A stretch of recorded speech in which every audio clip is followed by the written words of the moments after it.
In the previous classes, we have seen or we have discussed the problems on BOD. Now, in today's class also, we are going to solve one more problem on BOD, and then we are going to deal with in detail discussion of the wastewater treatment plant units in detail. Okay, so before going to that wastewater treatment plant units in detail, we will be studying regarding one more problem, that is the BOD value. For a wastewater sample, right, 5-day BOD at 20 degrees Celsius is 200 mg per liter. That means they have determined the 5-day BOD value of a wastewater sample, and it is determined at 20 degrees Celsius, and which is going to have the value of around 5-day BOD value will be 200 mg per liter. Okay, now and they are telling that it is 67% of its ultimate. What will be the 4-day BOD at 30 degrees Celsius? Now 5-day BOD value has given, and they are telling you to determine 4-day BOD value depending upon the 5-day BOD is 67% of its ultimate. Now what they are telling, 5-day BOD value is already the 67% of its ultimate. Now L0 is ultimate BOD value. So Y5 value they have already given, that is BOD at 5 days. So it is 200 mg per liter, and it is 67% of its ultimate. So L0, it is 200 divided by 0.67, that is ultimate BOD value. We will be getting it as 298 mg per liter. Okay, so this is the ultimate BOD value or the final BOD value. Now how we are going to find the your K value? We will be using the formula Yt is equal to L0 into 1 minus 10 raised to the power minus K into T. Okay. Now Yt is given, that is the BOD at 5 days, that is 200 mg per liter. We also know that is the BOD, ultimate BOD, it is 298.5. Now 1 minus 10 to the power minus 5k, that is kt. Now this is the, when we are going to place Yt here at 5 days, so k into t has become 5, and we need to determine k value. So if we simplify it, right, 200, we are going to take it 298 here, 200 divided by 298 remains at right side, 1 minus 10 to the power minus k. Now if we take 200 this side and 10 to the power minus 5k that side, then 10 to the power minus k has become positive and is equal to 1 minus 200 divided by 298.5. So it has become 1 minus 0.67, that is 10 to the power minus 5k is equal to 0.33. Now what value we want? We want value of k at 20 degree Celsius, that we want.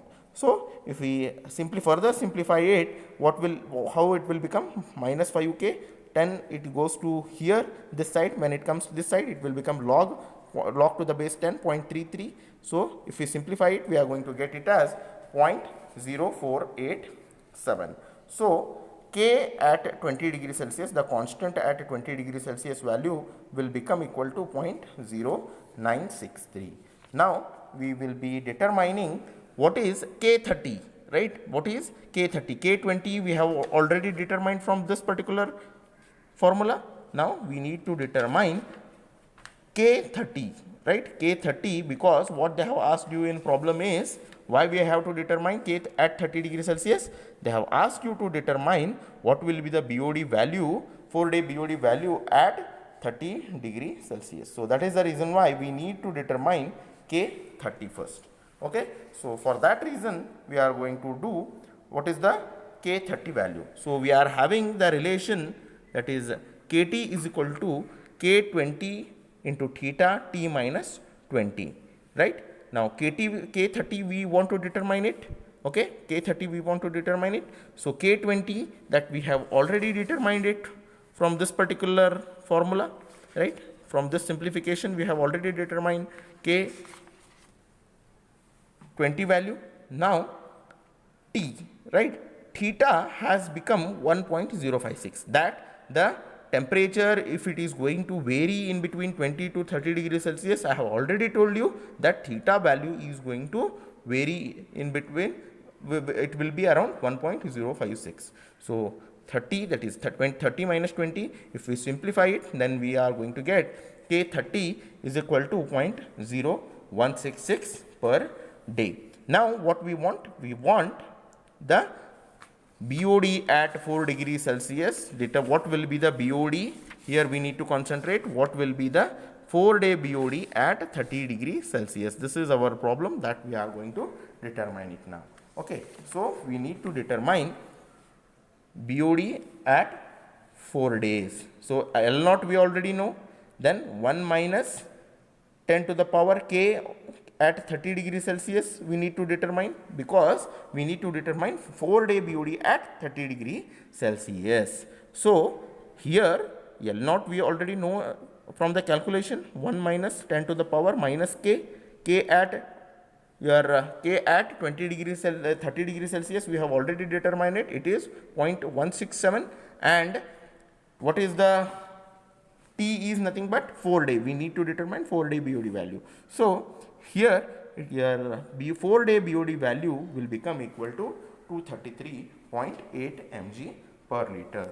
So like this kind of a problem they will be going to ask you in exam, and BOD value, there will be one problem that is for sure you are going to get in your main exam. So that is the reason why you need to concentrate more your study on, you need to concentrate on solving the BOD problem. One problem fixed, it will be there in your main examination, either a derivation of BOD, first stage BOD derivation, or either it is they are going to ask the problem. But one thing will be sure for your main exam. Now we are going to discuss in detail regarding your wastewater treatment flow diagram. Now in the previous classes we have discussed briefly on what are the different wastewater treatment flow diagram units and how it is going to work.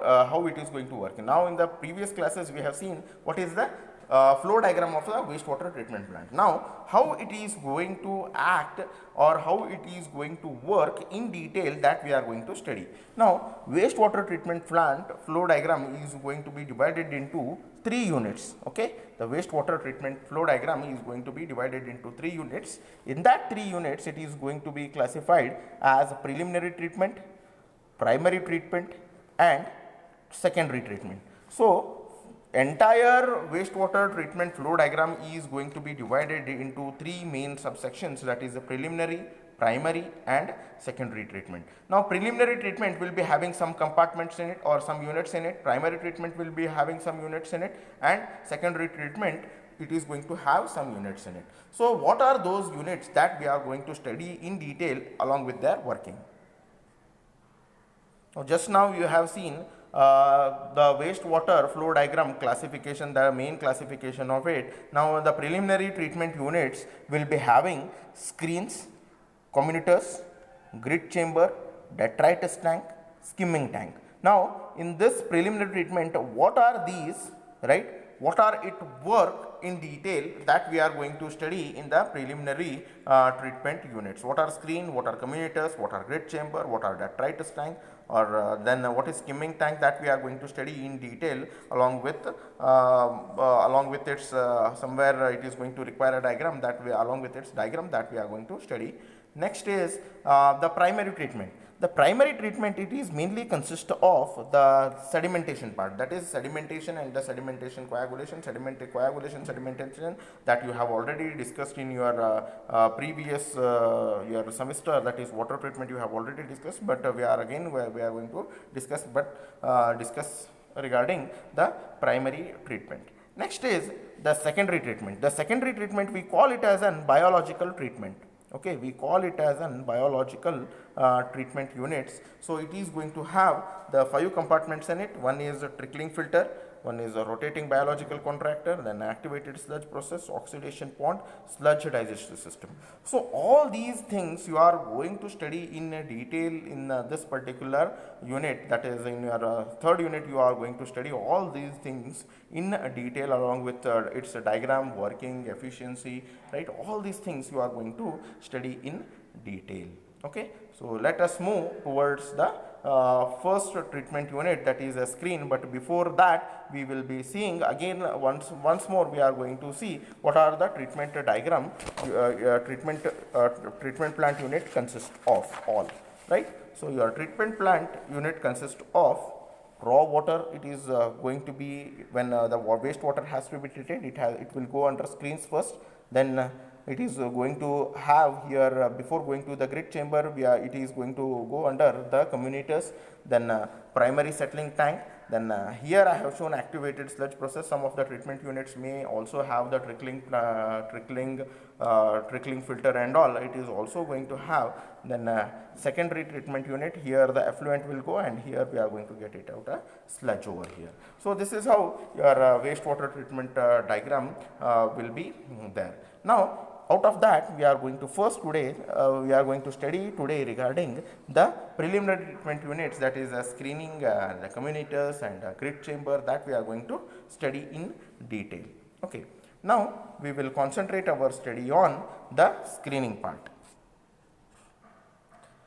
Now as you know that the screening is the first treatment unit that is going to act in your during your wastewater the treatment. What a screening does, okay, as the name is indicating, screening, that it does a screening process. Now what that screening process is, now your as you know that your wastewater will be having say your large floating elements in it. The raw wastewater will be having the large floating elements in it, the elements such as your paper, plastic, clothes, wood, etc., etc., etc. Whatever the larger floating elements are there in the wastewater, the removing of those larger elements before the water enters into your main treatment plant, that is the work of screening. That means it is going to screen the larger floating elements such as paper, plastic, clothes, wood, etc., etc. Whatever the larger elements are there in the wastewater, it is going to remove all those larger floating elements from wastewater. Now if it is not going to remove in your from your wastewater treatment flow diagram all these larger floating elements, is going to create a problem in your further treatment units. So that is the reason why we need to remove all these larger floating elements from the wastewater, or else it is going to create the problem in the treatment further treatment of the wastewater. That is the reason why we must remove all these larger floating elements. Now once we are going to remove all these larger floating elements, along with these larger floating elements, right, BOD value is also going to be get removed by the wastewater, because see paper, plastic, clothes, wood, again there will be some of the biological organics may be there in this, organic element might be there in this, because your leaves, then again the dead animals will be there. So all these things what they are going to do is they are going to create a problem in your further treatment plant. If you want to remove these larger floating elements from the wastewater, now how you are going to remove it, right? Now in the screening process what we are going to use is, in order to remove these larger elements from the wastewater, we will be using these bars, right? We call it as an screen bars, right? Here your waste water is going to be passed, right, through these particular bars, and whatever the larger elements are there in your wastewater, it is going to be get arrested in between these bars. Okay, larger floating elements, whatever it is there, it is going to be get arrested into these bars, right? If these bars are there, then the larger floating elements will be get captured over here. Now at the other end we are going to get the clear water, that is it is not going to have the larger floating elements in the wastewater. If we are removing that, then the further treatment of the wastewater is going to become easier when we are going to remove the larger floating elements. So by using, if we want to remove these larger floating elements, what we are going to use is, we are going to use the bars, right? So now the bars is going to be this is nothing but the front view. Now how these bars is we are going to bend these bars at a inclination of with having the bent of around 30 to 80 degrees Celsius. These bars will be bent at a rate at a 30 to 80 degree bent it will be there. Now if we are, this is nothing but the side view of your screening unit, and this is nothing but the front view of these screens. Now these screens, how we are going to classify is, we are going to classify